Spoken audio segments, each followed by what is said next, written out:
Pour les exercices 115 à 118, on nous parle de calculer un nombre dérivé. On commence alors par l'exercice 115 où on nous dit pour h différent de 0, le taux de variation de la fonction f qui a x associé x carré plus 1 entre 2 et 2 plus h est. Donc, on commence par nous rappeler que le taux de variation entre a et a plus h n'est rien d'autre que f de a plus h moins f de a, le tout sur h. Donc, quand on lit l'énoncé ici, on comprend clairement que le a n'est rien d'autre que le 2. Et que donc, le taux de variation de f entre 2 et 2 plus h, car on remplace le a par 2, est donc f de 2 plus h moins f de 2, le tout sur h. Donc, pour calculer ce taux de variation, on va commencer par calculer f de 2, puis f de 2 plus h, ensuite f de 2 plus h moins f de 2, et ensuite on va calculer le résultat de la division par h. Donc, déjà on part de l'expression de la fonction f, donnée dans l'énoncé, donc il faut bien comprendre que x associé x carré plus 1, ça veut dire que f de x égale à x carré plus 1. Et nous, on a besoin de calculer f de 2. Cela veut dire que si on prend notre expression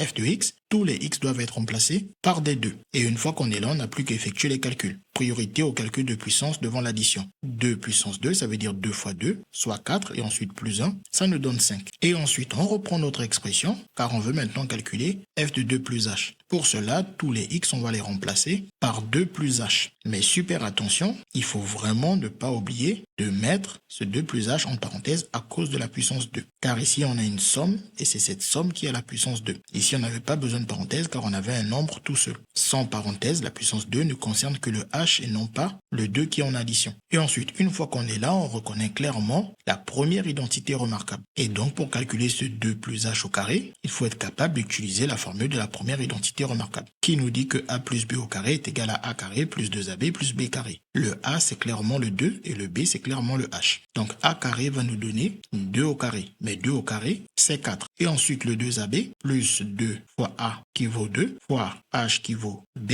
Donc, on remplace le b par h. Mais 2 fois 2, c'est 4. Et 4 fois h, on peut juste l'écrire 4h. Ensuite, on a plus b carré. Le b, c'est le h. Donc, à la place du b, on met h au carré. Ce qui nous permet alors de remplacer cette expression par son calcul que nous avons trouvé ici, à savoir 4 plus 4h plus h carré. Et on n'oublie surtout pas le plus 1. Et ensuite, on effectue les calculs. On peut même ordonner et réduire, c'est-à-dire commencer par les plus grandes puissances de h. D'abord le h carré, si on veut des puissances décroissantes, et ensuite le 4h, et ensuite le 4 plus 1 nous donne 5. Une fois qu'on a calculé chacun des termes de cette différence, on n'a plus qu'à calculer cette différence. Pour calculer nos différences, on va tout simplement la prendre elle-même et on va remplacer le f de 2 plus h par son expression qu'on a trouvée ici. À la place de ce f de 2 plus h, on met h au carré plus 4h plus 5. Et on fait la même chose pour le f de 2. f de 2, on a trouvé 5. Donc à la place de ce f de 2, on met un 5. Et ensuite, on réduit notre expression. On a plus 5 moins 5. Les deux s'en vont et nous donnent 0. Une fois qu'on a compris que ce calcul donne 0, il nous reste alors h carré plus 4h. On vient de finir le calcul de notre numérateur. Là, on va pouvoir calculer notre quotient qui n'est rien d'autre que notre taux de variation. Donc, on s'occupe maintenant de notre taux de variation. Donc, pour pouvoir calculer ce taux de variation, il s'agit tout simplement de prendre ce calcul que nous avons déjà fait ici et obtenu h carré plus 4h et de remplacer toute cette expression par h au carré plus 4h. Et ensuite ici, on n'oublie pas notre divisé par h. Après, on a maintenant l'embarras du choix pour continuer le calcul.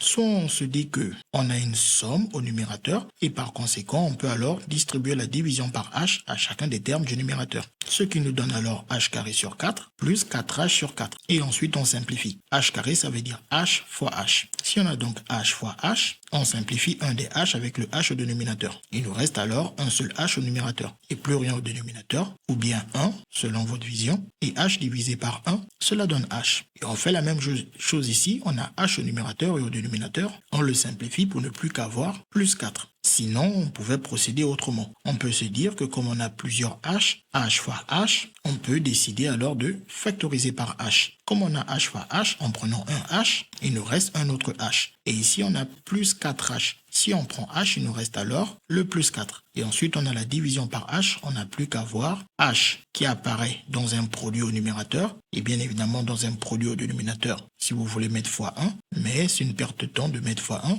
Donc, on va le laisser tel quel. Par contre, on simplifie les h. Ce qui nous donne alors h plus 4. Quel que soit le chemin utilisé, notre taux de variation est égal à h plus 4. On n'a plus qu'à regarder parmi les réponses proposées pour voir que la bonne réponse est la réponse A. Ensuite, pour l'exercice 116, on nous dit soit h un nombre réel non nul. Si g est une fonction dérivable en moins 2, alors le nombre dérivé de g en moins 2 est égal à. Donc ici, il faut bien évidemment revenir à la définition du cours.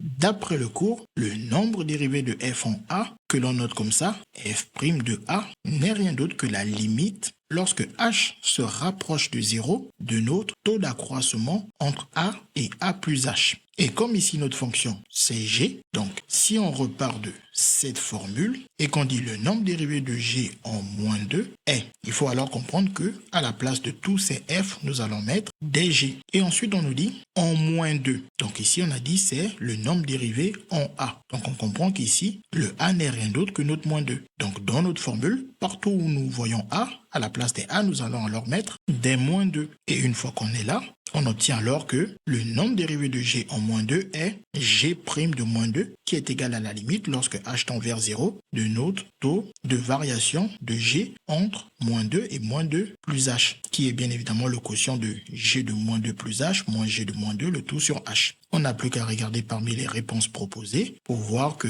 la bonne réponse est la réponse D. Bien évidemment, on n'a pas écrit g' de moins 2 égale limite. On nous a juste donné l'autre écriture du nombre dérivé. Cette écriture étant quand même assez conséquente, plutôt lourde à écrire, on va préférer cette écriture du nombre dérivé le plus souvent que de se trimballer toute cette écriture. On écrira juste g de moins 2 égale pour parler du nombre dérivé de g en moins 2. Ensuite, pour l'exercice 117, on nous dit si g est une fonction telle que pour tout réel h non nul, g de 1 plus h moins g de 1, le tout sur h est égal à h au carré plus 3h moins 2, alors on nous fait plusieurs réponses. Notamment, est-ce que g est dérivable en 1, n'est pas dérivable en 1, g est dérivable en 1 et son nombre dérivé en 1 c'est moins 2, g n'est pas dérivable en 1 car son nombre dérivé en 1 vaudrait 0. Donc nous on a besoin de deux choses, de savoir quel est l'argument qui va nous permettre de dire que g est dérivable et ensuite qu'est-ce qui va nous permettre de trouver alors son nombre dérivé. Bien évidemment en 1 d'après nos questions. On commence par nous rappeler qu'une fonction f est dérivable en a si la limite de son taux d'accroissement est un nombre réel. Donc ça veut dire quelque chose qui existe dans l'ensemble des nombres réels et qui est donc par conséquent fini. Et on nous dit que dans ce cas, son nombre dérivé en a est alors f' de a qui est égal à cette limite qui est un réel. Donc nous ici, si on veut savoir si c'est dérivable, il nous faut donc calculer la limite du taux d'accroissement. Et comme on nous parle de dérivable en 1, on doit donc calculer la limite du taux d'accroissement en 1 et c'est justement le taux d'accroissement en 1 qu'on nous a donné. Donc on écrit notre taux d'accroissement, on écrit sa limite et pour pouvoir calculer la limite de ce taux d'accroissement, dans notre formule ici, on va tout simplement remplacer notre taux d'accroissement par l'expression qu'on nous a donnée ici. Et on obtient alors la limite de moins h carré plus 3h moins 2. Et maintenant, pour calculer une telle limite, il faut comprendre qu'on nous dit que h se rapproche de 0. h tend vers 0. Lorsque h se rapproche de 0 ou que h tend vers 0, on étudie chacun des termes de notre somme. On obtient alors que le moins h carré va tout simplement lui se rapprocher de moins 0 au carré. Si h est très proche de 0, moins h carré est très proche de moins 0 au carré. Et on fait la même chose ici pour le plus 3h. Si h est très proche de 0, alors notre plus 3h sera très proche de plus 3 fois 0. Et le moins 2, il est constant. Quel que soit ce qui se passe pour h, moins 2 reste constamment égal à moins 2. Ensuite, on n'a plus qu'à effectuer les calculs. Moins 0 au carré donne 0. Plus 3 fois 0 donne 0. Et avec le moins 2, on obtient alors moins 2. La limite de notre taux d'accroissement de g entre 1 et 1 plus h est donc égale à moins 2. Et moins 2, c'est justement un nombre réel. Donc on peut utiliser notre premier point qui nous dit ce qui prouve que la fonction g est dérivable en moins 2. Et à l'aide de notre deuxième point, on obtient même le nombre dérivé. Et que le nombre dérivé de g en 1 est g' de 1 égale à moins 2. On n'a plus qu'à regarder parmi les réponses proposées pour voir que la bonne réponse est la réponse C, à savoir g est dérivable en 1 et g' de 1 est égal à moins 2.